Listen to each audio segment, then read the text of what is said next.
మీరే సస్పెండ్ చేశారు కదా సస్పెండ్ చేశారు కదా. ఎవరిచ్చిరండి? ఒక వ్యక్తి క్యారెక్టర్ అసాసినేషన్ చేసే హక్కు ఈయనకి ఎవరిచ్చిర్రు? ఆయన ఏం అసాసినేషన్ చేయట్లేదు. మీరు ఆగండి, ఒక నిమిషం మీరు ఆగండి. కోటేశ్వరరావు గారు మీరు కంటిన్యూ సార్. నేను ఆధారం లేకుండా లేకపోతే మరొకటి లేకుండా ఏ వ్యక్తి మీద 3 సార్లు ఎమ్మెల్యే అయినా 30 సార్లు ఎమ్మెల్యే అయినా ఫ్యాక్ట్ గానే ఉంటాయి. అందుకని సంస్కారం గురించి చెప్పేటువంటి వాళ్ళు సంస్కారం లేకుండా మాట్లాడితే నేను కూడా అంతకంటే ఎక్కువ సంస్కారం ఒక రైతు కుటుంబంలో పుట్టినటువంటి దిలీప్ గారు గుర్తుపెట్టుకోండి. మీరు ఆగండి దిలీప్ గారు, ఒక నిమిషం ఆగండి. ఆయన మాట్లాడిన తర్వాత మాట్లాడండి. నేను గుర్తుపెట్టుకోండి. వార్నింగ్ ఒకటి, హిందూ పత్రికలో 2022 August suspended BJP MLA Raja Singh detained under PD act. Rowdy sheeter T Raja Singh becomes first MLA in Telugu states 2022 August 25 the south post. అదే విధంగా Deccan క్రానికల్లో Raja Singh named rowdy sheeter 2006లోనే అతని మీద రౌడీ షీట్ తెరిచారని చెప్పేసి ఒక పోలీస్ ఆఫీసర్ చెప్పినట్టుగా ఆ వార్తలో ఉంది. ముందు వాళ్ళ మీద కేసులు ఏమనండి దమ్ములుంటే, వాళ్ళ మీద ఏమనండి కేసులు దమ్ములుంటే బీజేపీకి కానీ రాజా సింగ్ కానీ, నా మీద కాదు వేసుకోమనండి. నా మీద కేసులు 100 వేసుకోమనండి. ఛాలెంజ్ చేస్తున్నాను, నేను ఛాలెంజ్ చేస్తున్నా. ముందు వాళ్ళ మీద వేయండి, ఆ పత్రికలు రాసినటువంటి వాళ్ళ మీద వేయండి. వాళ్ళ మీద చేత కాదు, నేను దాని మీద చెప్తున్నాను. ఆ రాజా సింగ్ అనేటువంటి అతను పార్టీలో లేడు. పార్టీలో లేనప్పుడు ఎందుకు పూజలు మోసుకుంటున్నారు? అతని మతోన్మాదం అన్ని మొత్తం అంతర్జాతీయంగా ఉన్నటువంటి మతోన్మాద కేసులు అటువంటి వ్యక్తులు పట్టుకొని లేదు. రాజా సింగ్ గారి పైన చేసే కామెంట్స్ పైన జరిగే పరిణామాలకు మీరు ఈ కోటేశ్వరరావు బాధ్యత వహించాల్సి వస్తుంది. మీరు కూడా బాధ్యులే. అట్లాంటి వ్యక్తులు పెంచుకున్నాడు, మీరు కూడా బాధ్యులే. ఏంటి ఆ కేసు ముందు ఆ పత్రికల మీద వేయండి, ఆ హిందూ పత్రిక మీద వేయండి, డెక్కన్ క్రానికల్ మీద వేయండి. మీకు చేస్తుంటే మెన్షన్ చేస్తా ఉన్నాడు. పీడీ యాక్ట్ ఎట్లా అయిందండి ఆయన మీద? మాకేం తెలుసు? మీకు తెలియాలి. రౌడీ షీటర్ మీకు తెలియాలి, మాకెట్లా తెలుస్తుంది? ప్రభుత్వానికి చివాట్లు పెట్టింది, ఎండార్స్ చేయలే హైకోర్టు, పెట్టచ్చు, రిలీజ్ చేసింది పీడీ యాక్ట్. పెట్టచ్చు. మీరు రౌడీ షీట్ గురించి మన నవీన్ యాదవ్ మీద రౌడీ షీట్ లేదు, ఏ విధంగా మీరు చెప్తున్నారు? ఆయన కుటుంబంతో ఉండొచ్చు. ఇదే ఎజెండాగా పెట్టుకొని తిరుగుతాడు. మీ దగ్గర లేరా? మీ పార్టీలో రౌడీ షీటర్లు లేరా? అమిత్ షా తడిపారైండి.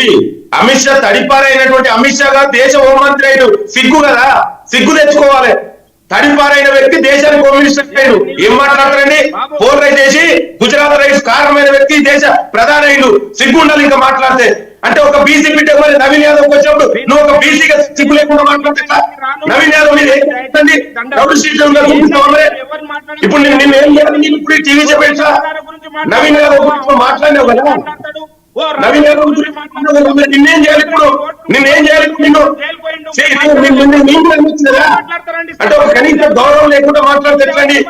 ఇష్టం ఉన్నట్టు మీ అదే మీ బీజేపీకి ఈ చదువుకొని రాక మొత్తం ఏది పడుతుంది ఈ వాట్సాప్ యూనివర్సిటీ చదువుకొని వచ్చి రాజా సింగ్ మీద ఎన్ని కేసులు నేను చూపెట్టా చెప్పరా? నేను రాజా సింగ్ మీద ఎన్ని కేసులు తెలుసా నీకు? మొత్తం ఏందండి ఇది? దీనికోసం మనం ఈ డిబేట్ లో కూర్చున్నది? మీరే చెప్పాలి సార్, మీరే చెప్పాలి. నేను దిలీప్ గారు ఒక నిమిషం, అందరు సైలెంట్, ఒక నిమిషం. దిలీప్ గారు చెప్తారు. నచ్చకపోతే చెవులు మూసుకోండి, చేసం పోసుకోండి కావాలంటే. దిలీప్ గారు దేనికంటే డిబేట్ దేని గురించి ఏ విధంగా మాట్లాడటానికి పార్టీ తరఫున 2019లోనే ఇండియా టుడే పత్రిక ఇచ్చింది రౌడీ షీటర్ అని. వాళ్ళ మీద పెట్టండి మీకు దమ్ముంటే.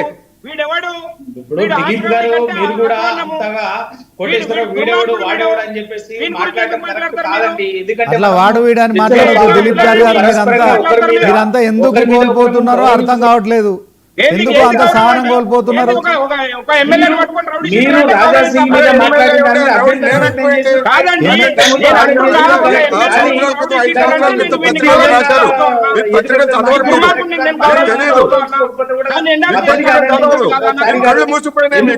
దాన్ని మీరు అభ్యంతరం వ్యక్తం చేసిరు, ఓకే రైట్, ఆయన సమాధానం చెప్పాలి.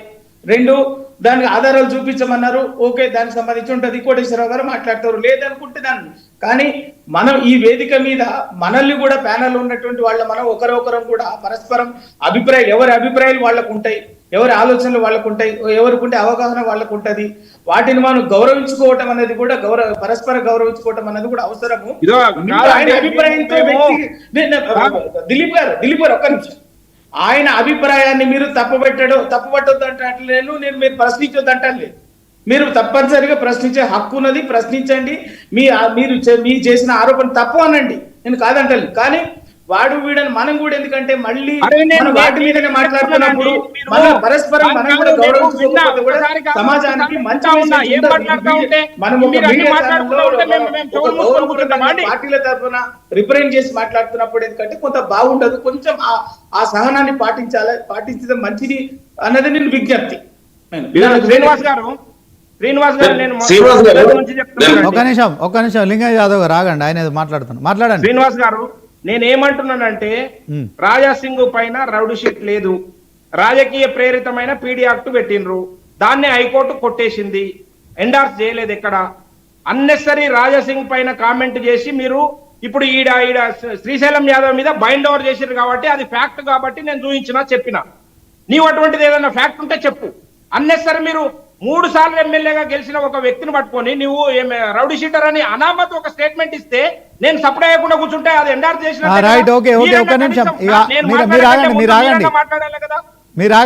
లింగం యాదవ్ మాట్లాడుతున్నాడు, మోడీ గారి గురించి మాట్లాడతాడు, అమిత్ షా గురించి మాట్లాడతాడు. మాట్లాడపోతే ఏం చేస్తారే? నేను సంస్కారం లేని వ్యక్తి బీజేపీ నాయకు మాట్లాడపోతే ఏం చేస్తారు? నువ్వు ఏమన్నా నవీన్ యాదవ్ మీద ఏ రౌడీ షీట్ ఉందని సిగ్గుండాలి. వల్ల రౌడీ షీట్ మీద నవీన్ యాదవ్ మీద ఉందా అంటే ఒక యాదవ్ టీసీ పెట్టే గెలవడం మీకు ఇష్టం లేదా? ఏం మాట్లాడదాం వల్ల సంస్కారంగా? నవీన్ యాదవ్ మీద ఏ కేసు ఉందండి? రౌడీ షీట్ ఉందా? కేసీఆర్ పెట్టే కేసులు ఉన్నాయి, దుర్మార్గ కేసులు. నీకు చదువుకోవడం రాదు, నీకు చదువు రాదు, నీకు తెలియదు. ఏం మాట్లాడుతావు? నవీన్ యాదవ్ మీద ఏ కేసులు? నవీన్ యాదవ్ మీద రౌడీ షీట్ ఉంటే నువ్వు నీకు దమ్ముందా? ఈ అమిత్ షా తడిపారైన వ్యక్తి, అమిత్ షా సిగ్గు లేకుండా మాట్లాడటం వల్ల అమిత్ షా నరేంద్ర మోడీ దంగా చేసి కమ్యూనల్ రైట్స్ చేసిరు. బీజేపీ నాయకులు లేస్తే కమ్యూనల్ వాడే. అసలు రాజాసింగ్ మీ పార్టీలు ఉందా? మీ పార్టీలు ఉండని చెప్పవనండి.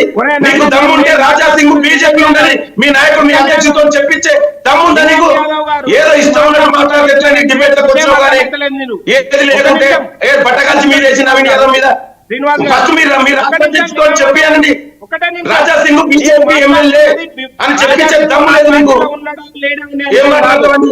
ఒక బీసీ బిడ్డ ఎదగడం ఇష్టం లేదు నీకు, ఒక యాదవ్ బిడ్డ ఎదగడం ఇష్టం లేక, బీసీ బిడ్డ ఎదగడం ఎమ్మెల్యేగా ఇష్టం లేక దుర్మార్గంగా కుట్ర చేస్తూ మీరు మాట్లాడతారా? మీరంతా కూడా అగ్రపు అహంకారంతో మాట్లాడుతున్న పార్టీలు వాళ్ళకు అడుగులో పోయి త్వరగా కాలు పట్టుకొని పోయి ఒక బీసీ గెలవద్దు బయటకు వచ్చి సామాజిక న్యాయం మాట్లాడతారు. మళ్ళా బీసీలు సామాజిక న్యాయం ఎస్సీలని మాట్లాడతారు. అవకాశం వచ్చినప్పుడేమో సపోర్ట్ చేయరు. మీరు మాట్లాడుతున్నారు చేస్తుంది, అసాస్యం చేస్తున్నారు. ఎవరికి లేవండి కేసులు?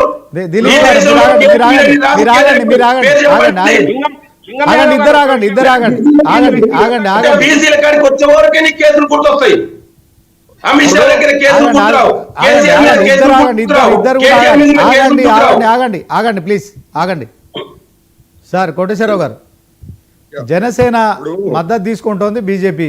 సో మనం దీంట్లో ఖచ్చితంగా బీజేపీ కొంత గెయిన్ చేయగలుగుతుందా? ఎందుకంటే ఇప్పటికే సోషల్ మీడియాలో ఒక ప్రచారం జరుగుతోంది, మన డిబేట్ అవుతుందా, ఆయన తొందరపడుతున్నాడు. దిలీపాచారి గారు, మీరు ఈసారి ఈ ఎన్నిక మీకు చాలా టఫ్ అండ్ ఫైట్. సో దీంట్లో బీజేపీ ప్రతినిధిగా మీరు ఆ పార్టీకి సంబంధించిన రిప్రజెంటేటివ్గా కొంత సంయమనం పాటించాలి. మీరు అలా నోరు జారడం కరెక్ట్ కాదు. సో నేనేమంటున్నా అంటే మీరు ఏమన్నా అన్పార్లమెంటరీ మేము మాట్లాడినా, మీ పార్టీ గురించి ఏమన్నా తప్పుగా మాట్లాడితే మీరు ఏదైనా న్యాయపరమైన మీరు తీసుకోండి, చట్టపరంగా పోండి, మేము దానికి బాధ్యత వహిస్తాం. మాకు ఉంది, నేను 30 సంవత్సరాల నుంచి మీడియాలో ఉన్నా, నేను ఎల్ఐఎంఎల్ఏ నచ్చి ఇక్కడ కూర్చోలేదు. సో ఏం మాట్లాడాలి, ఎవరితో ఏం మాట్లాడాలో తెలుసు. సో కోటేశ్వరరావు గారు కూడా, ఆయన కూడా సీనియర్ జర్నలిస్టు. సో మీరు అంత తొందరపాటుగా ఒక మాట అనడం కరెక్ట్ కాదు. ఆయన కోపం తెప్పించారు మీరు. సో దీంట్లో ఇట్లాంటి డిబేట్లు చేయడానికి కోసం మాత్రం ఈ విలువైన సమయాన్ని మా ఛానల్ అసలు చేయడానికి కాదు. మీరు party representative, this is not correct. నేను మాట్లాడుతున్నది మీ పార్టీ ఫేవర్లో మాట్లాడుతున్నా. జనసేన మద్దతు తీసుకుంటున్నారు, ఈసారి ఫలితాలు తారుమారు అయితే అని నేను చెప్పిన కదా, ఇంట్రడక్షన్ విన్నారు కదా. నేనేం దేని గురించి మాట్లాడుతున్నా మీరు మీకు అర్థం కావట్లేదా? అనవసరంగా డిబేట్ చేస్తున్నారు. చెప్పండి సార్ కోటేశ్వరరావు గారు, నిజంగా బీజేపీ పార్టీకి శ్రీనివాస్ గారు, నేను అసెంబ్లీ ఎన్నికల గురించి జనసేన గురించి గతంలో జరిగినటువంటి వాస్తవాల ప్రాతిపదికన నేను మాట్లాడుతున్నాను. 2023 ఎన్నికల్లో జనసేన బీజేపీ రెండూ కలిసి పోటీ చేశాయి. జనసేన 8 స్థానాల్లో పోటీ చేసింది, అందులో ఒకటి కూకట్పల్లి. ఆ కూకట్